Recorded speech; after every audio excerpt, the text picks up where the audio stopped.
Every great wizard in history has started out as nothing more than what we are now. If they can do it, why not us? Harry Potter. The film this time has Alan Rickman, who looks to take our main character and get inside his head a little bit. With the help of Wormtail, he looks to seek out Harry and destroy him completely. Also new to the cast is Helena Bonham Carter, who captures Harry's heart with song. That's close, but it's not Potter. My guess is you're thinking of Sweeney Todd. Correct! You're proud of yourself? It's not Harry Potter. It's a musical. And pale with yellow hair like her. I'd want you beautiful. And you are, oh look, Joanna, a star. Shooting star.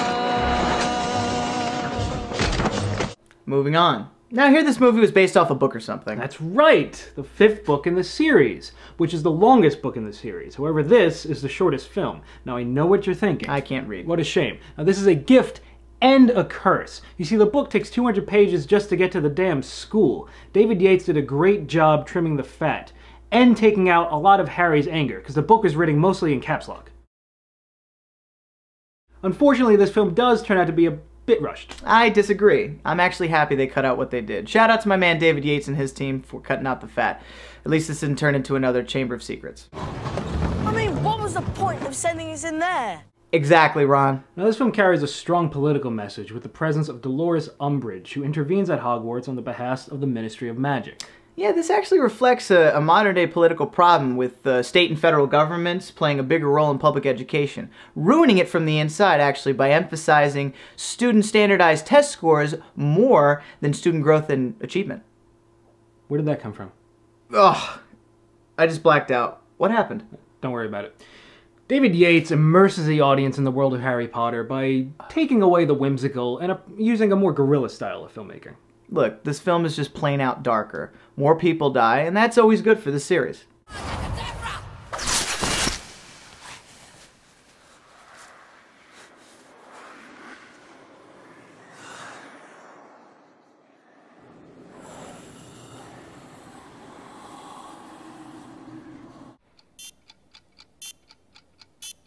Oh no.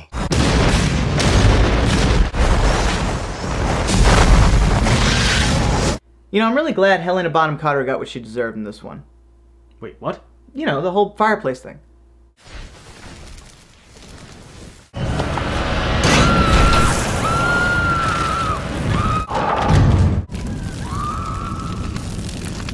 Even Snape gets shit on in this one.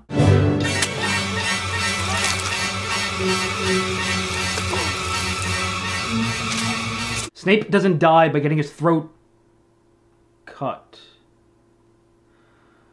The film's climax is a one-on-one fight between Voldemort and Dumbledore.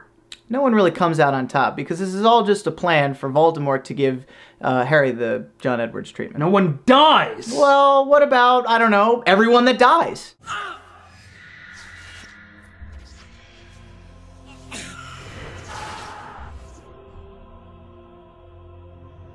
And you will lose everything. Dude, enough. 8 out of 10. 7 out of 10. Harry should have slit Helena's throat instead of throwing her in the oven.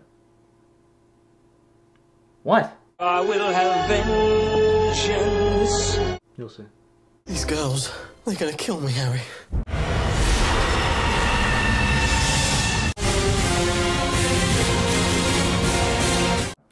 This movie focuses on the budding relationships of 16-year-olds. Now, many times this turns out to be the awkward relationships you remember from high school, except this time we're working with magic, love potions, and poisons. Not so much poison, but love is in the air. Everyone's getting in on the action.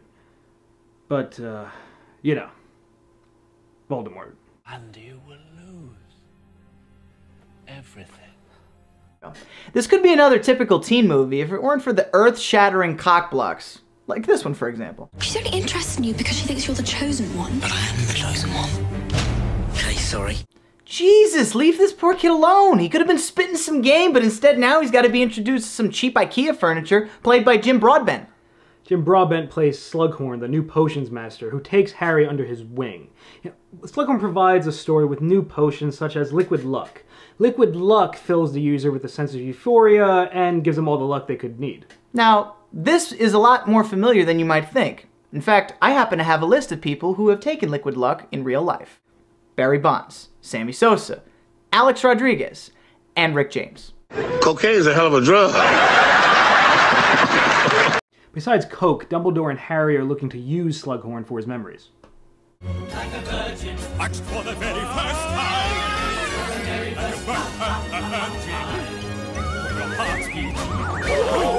Not that one. What he really needs to find out is how to stop Voldemort. Horcruxes. Horcruxes. Same thing. Voldemort has 7 different items which possess a portion of his soul. Harry and the gang need to find all 7 to destroy them and then ultimately destroy Voldemort. I've only had 2 more though. Why is that? Well, because having 9 lives makes you a pussy. Yeah, really, it's all your fault for being such a puff. Dumbledore takes Harry to a remote location in order to locate a Horcrux. Yeah, that's where they filmed Fantasia.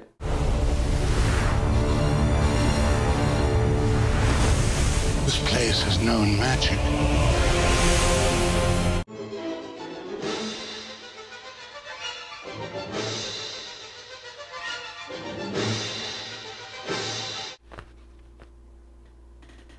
Once they get inside the cave, Dumbledore is forced to drink out of a toilet to expose the Horcrux. Just like our college days. Not that far off. This one was a shocking end, which entails the biggest death of the series so far. Oh, now I get what you were saying before about the ending. I still don't know who Snape is, though. He's the Half-Blood Prince. Now our trio has to find the rest of the Horcruxes and destroy them to ultimately destroy Voldemort. This is really going to take a group effort, so we're going to need everyone pulling it. Ron? Ron? Ron. Ron. Ron. Ron! Ron. Ron! Ron! Whatever. 7 out of 10. 8 out of 10. Ron! You gotta know how this feels! You don't know how it feels! Your parents are dead! You have no family!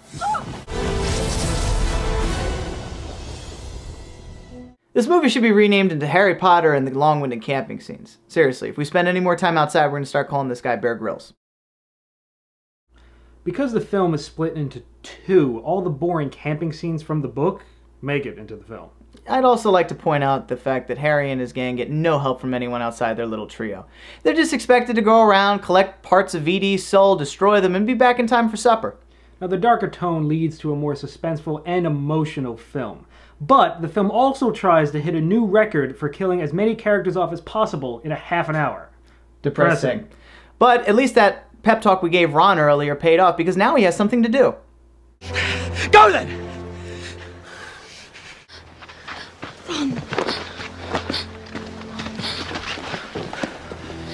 No, come back! Ron does come back, and they do manage to destroy a Horcrux. Good! 3 down, 4 to go. Yeah, but 17 people died in order to get those 3 pieces of VD's soul. Not really an eye-for-eye situation. Stop calling him VD. His name is... Don't say his name. Even Dobby pays the ultimate price. Poor little guy didn't even see it coming. Dobby is free. And to top off Harry Potter and the Shit Sunday Part 1, Voldemort retrieves the Elder Wand, the most powerful wand in the world. And it is mine. Swift kick to the nuts. Really depressing. But we like depressing. 8 out of 10, but I'll push it to a 9 if they stick the landing in Part 2. Death, magic, and Harry gets to make out with a naked dreamscape Hermione, 8 out of 10. She's 17. But Emma Watson is not. Classy. Classy ending.